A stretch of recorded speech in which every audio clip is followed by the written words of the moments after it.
na watazamaji. Kwa maana kwamba tunahitaji nguvu yao ili vitu vyetu visimame na viendelee kupiga hatua. Kwa uhusiano mzuri ni muhimu sana.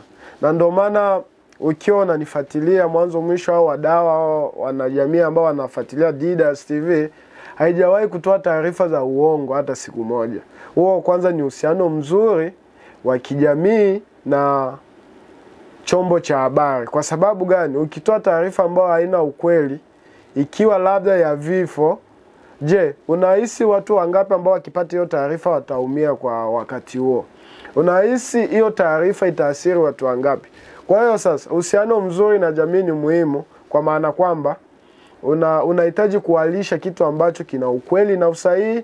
Pia unahitaji pia kufanya nao kazi. Kwa sababu kufanya nao kazi kwa nini? Kwenye jamii kuna talent tofauti. Kwenye jamii kuna vipaji vingi kama nilivyosema. Kwenye jamii kuna mambo mengi. Kuna watu wanahitaji kuja kuelimisha jamii kupitia chombo cha habari.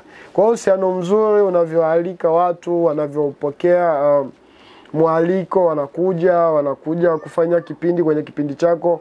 Huo ni uhusiano ambao unahitajika sana kati ya chombo cha habari na jamii inayomzunguka, au ambao wanalishwa na wanaofuatilia kile tunachokifanya. Kwa hiyo jamii wanatakiwa tuunge mkono pakubwa sana. Watupe masikio na macho yao, watufuatilie kazi tunazozifanya, wazisapoti.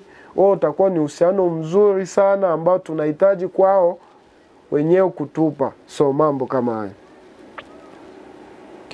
Kwa nini uliamuaga kuwa mtangazaji usifanye kazi za vipaji vingine? Ya mimi pointi kuu ambayo kwa nini nilifunguaga media na nikawa mtangazaji. Japokuwa sometime comment waga nazipitia, naelewa hilo. Ni mambo ya kawaida sana. Alafu kwenye hatua zote za upambanaji ni mambo ambayo kila mtu anayapitia. Nende kwenye pointi. Kwa nini nilifungua media? Kwa sababu nilianza kitambo, na miaka 3 nafanya hii kazi. Ukiangalia kipindi nilianzaga kulikuwa kuna media ambazo zinafanya kazi ya kuelimisha, kufurahisha, kuburudisha, kwa sababu kutoa taarifa ama habari, kwa sababu ndo kazi ya media. Sasa nikaona kwamba kwenye jamii yetu hivyo vitu havipo. Pia tuna jamii ambayo ina matukio mengi, ina vitu vingi, watu wanahitaji kupata elimu, kupata taarifa.